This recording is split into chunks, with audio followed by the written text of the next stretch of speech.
Hey everybody, I'm Tag, And I'm B. and this is Life Done Free. Welcome back. I guess we have an announcement. Yes, I would like to tell everybody that coming up May 21st, we're thinking noon, we will be we're hoping to do a live video in my garden with the Buffalo Seed Company. Um, Yeah, so let's talk a little bit about who they are, and guys, I'll link the videos and their website in the description. But so B and I are going to read just kind of directly right off their website a little bit, tell you who they are, what their backgrounds are, and then we'll explain the program that we got involved in, why we were motivated to do it, and those kind of things. But so real quick, let me tell you a little bit about the Buffalo Seed Company. So it's owned by Dr. Matthew and Nancy Cost. Nancy's from Bolivia. She grew up growing quinoa, potatoes, and llamas. She has acquired a bachelor's degree in agronomy from Earth University in Costa Rica and a master's of science degree in tomato breeding from the Ohio State University. Matthew, originally from Kansas City, has attained a bachelor's in ecology and evolutionary biology from the University of Kansas and a PhD in evolutionary agroecology from the Ohio State University. Now, Matthew has also worked in conserving amaranth and quinoa in Peru and arid adapted crops in the greater Southwest. Matthew and Nancy have a deep knowledge and wisdom of seeds, seed systems, evolution, ecology, and adaptation. But before we kind of get into me and Bethany and I talk about it a little bit, what I'd like to do is, if you're okay with it, what I'd like to do is we're just going to read to you guys their about page from their website because I think it really kind of highlights what they're all about, and then we'll get on with it. So why don't you tell us a little bit about the Buffalo Seed Company? their story, Yeah. yes. Taken right off their website, their story. The Buffalo Seed Company supplies growers with bioregionally adapted seeds that to increase the resiliency and sustainability of our local food system.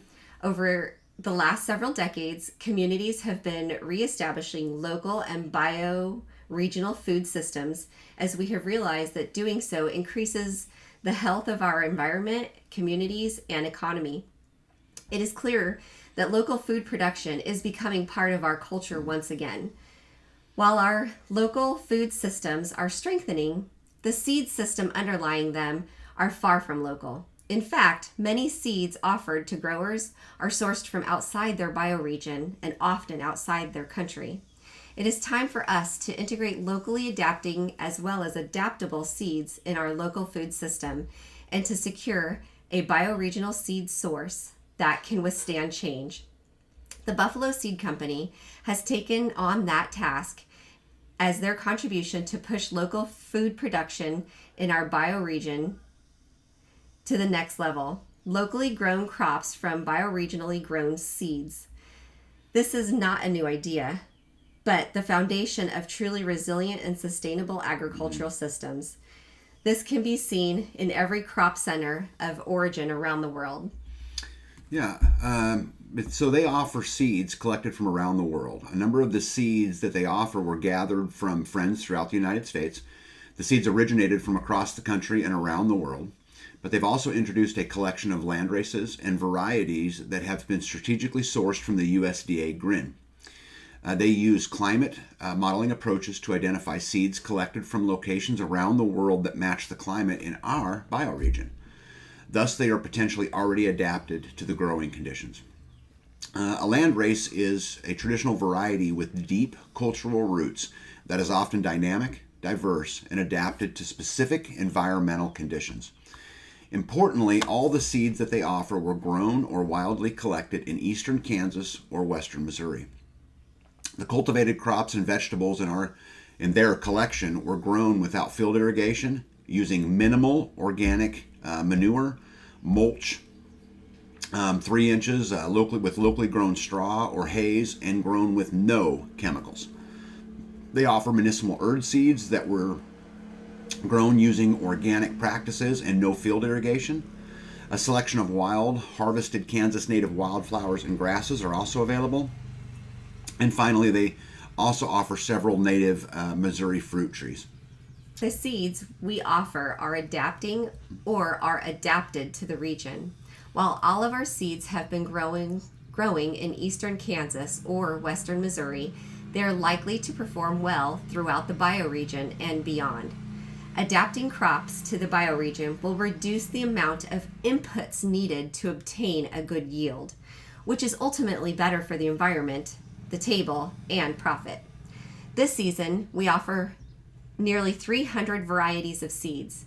We have a number of land races that you cannot find anywhere else. The land races we offer are unique as many contain diversity that can be shaped to the growing systems and to you. There are a few land races in North America that have evolutionary capacity of the land races included in the collection we steward. Yeah, so we are super excited about this. I know I am. There's so many things you get to gain from this. Bee has been growing tomatoes, for example, for a long, long time.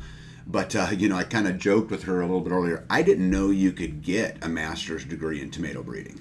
I didn't even know such a thing was possible. I mean, that seems awful specific, but we are super, super excited about it. So I guess the first thing, tell us a little bit, Bee, about the agreement. Because we actually have an agreement with the Buffalo Seed Company that we're going to do for them and they're going to do for us. So talk a little bit about what we've agreed to. Well, the Buffalo Seed Company, they supply you go into a contract with them. They supply either the plant or the seed, and then I grow those plants or seeds in the fashion that they allow. So minimal organic fertilizer, which is chicken manure, minimal irrigation, no crop irrigation, so rainwater mainly, and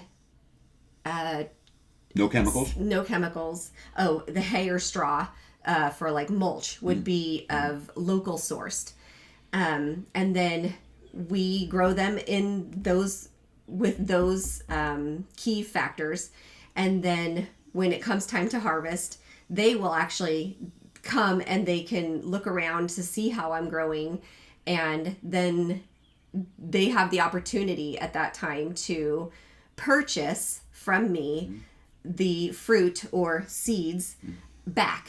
So yeah, I was going to ask you on this. So why in the world would you be growing seeds for somebody else, even though you're up to your ears in gardening and all of the other things you do? Why would you grow seeds for somebody else? Well, my community really. The seeds I'm growing, I'm sure somebody else grew for them. I'm going to turn around and do the same thing. I'm growing seeds not only for us, but for the Buffalo Seed Company. They're going to take those, say, watermelon that I grow, and they're going to take them and they're going to process them and collect the seeds, and then they will have the seeds for their store and their community. I'm growing seeds for people I don't even know. Yeah, I think this is actually neat. We talk about food security, and we talk about food independence, and you're actually get a chance to affect our community, even though we don't know them, right? You get a chance to spread freedom seeds, right, all over our region, which how exciting is that? But I think there's a couple other things that you get out of it too. So talk about knowledge. That's one thing. So with Nancy knowing everything, I would imagine everything there is to know about growing tomatoes. Right. There are things that I come into having questions on. So learning from an expert and having her knowledge just at hand, I can text her and ask her, what would I plant this with, or what would I not plant that with, or how to harvest.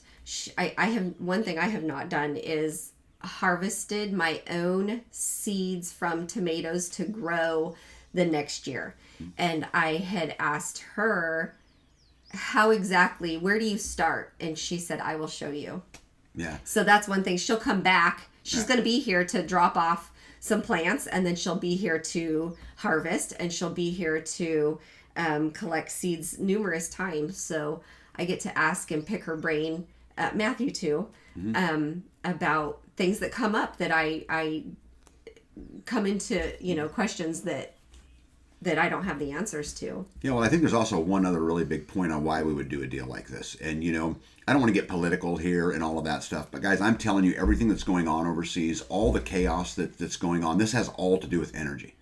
And when I say energy, most people are going to equate that to electric energy. But I'm talking about calories, right, as a form of energy. Electricity is a form of energy. There's a lot of different kinds of energies, but it's all about energy. And so as B and I, really work hard on getting free, or as free as that we can get, being able to collect regionally adapted seeds, particularly to our area, does what for us? Well, it sustains us. Right.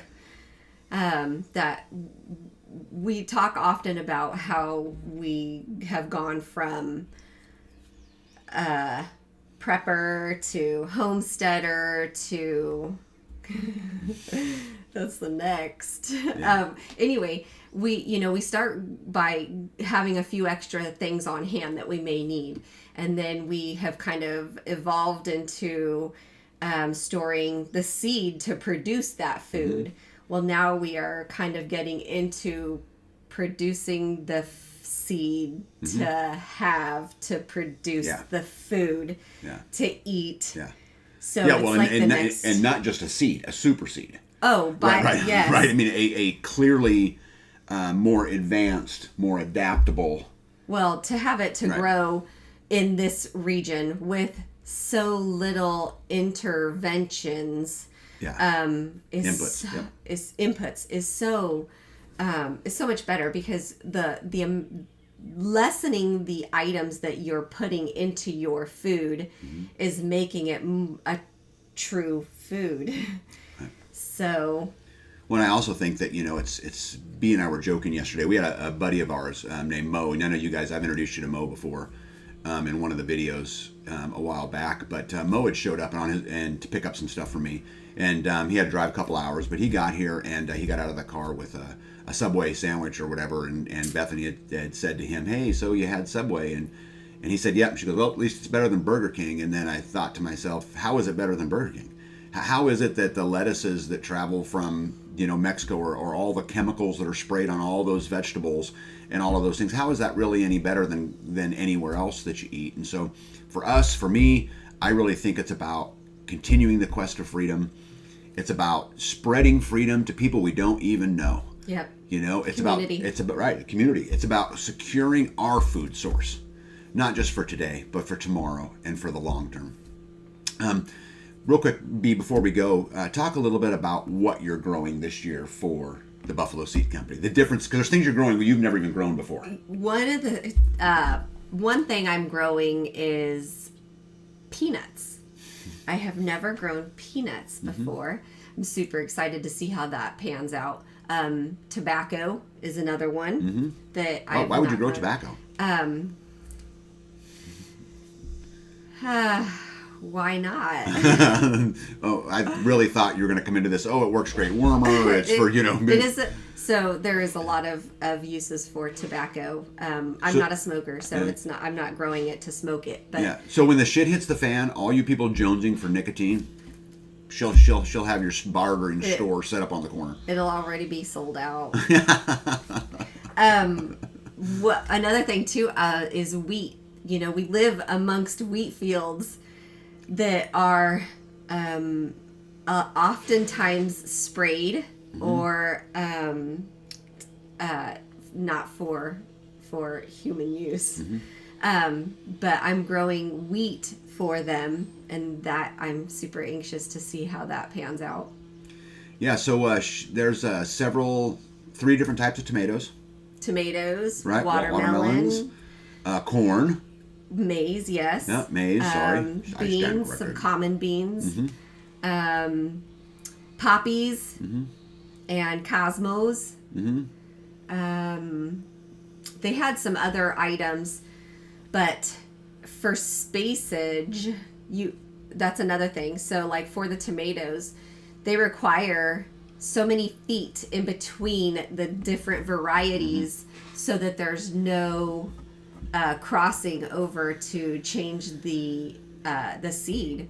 I opted to not do peppers for them because one of the things that we consume a lot of is bell peppers, and I grow hundreds of peppers so that we can put them into the salsa and the spaghetti sauce, and then I also take them and dehydrate them for winter use. We freeze some too, but depending upon freezer space, I typically dehydrate the majority of those. But I could not do their bell peppers because I didn't have the spacage for that. But the tomatoes, I was able to space them far enough out in the garden that I could get 3 different varieties. I think like the corn was a half a mile, so you're not supposed to grow another kind of corn within a half a mile of this corn, or maize they call it. What else? The peanuts. I actually had to go to the Google machine to see what a peanut plant even looked like, because that was just not something that I had even thought of. Well, I think it's pretty neat, and we're very excited about it. And hey, guys, go over on YouTube, and like I said, I'll put some video links down here, and let's show the Buffalo Seed Company some love. They're trying to do it the right way. You know, they don't have a super active YouTube. They're working towards that. They spend their time out in the field. So anyway, guys, we are super excited about this. May the 21st at noon. They will be here, and we will be trying to film live from Bethany's garden, which we have never done this before. So, yeah, so a little bit of stress on me, but we've got people coming over, other homesteads coming over to be involved, and so again, we're super, super excited. So until then, hold the line. Don't give an inch. Live freer. Live free. Live freer. Live freer today than you did yesterday. Don't give an inch. Hold on. Hold the line. All wrong. All wrong. Say. Tag out. Say, live freer today than you did yesterday. Hold the line. Don't give an inch. Okay. Your face is all red.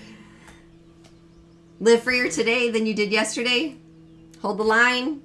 Don't give an inch. Be out. See you guys.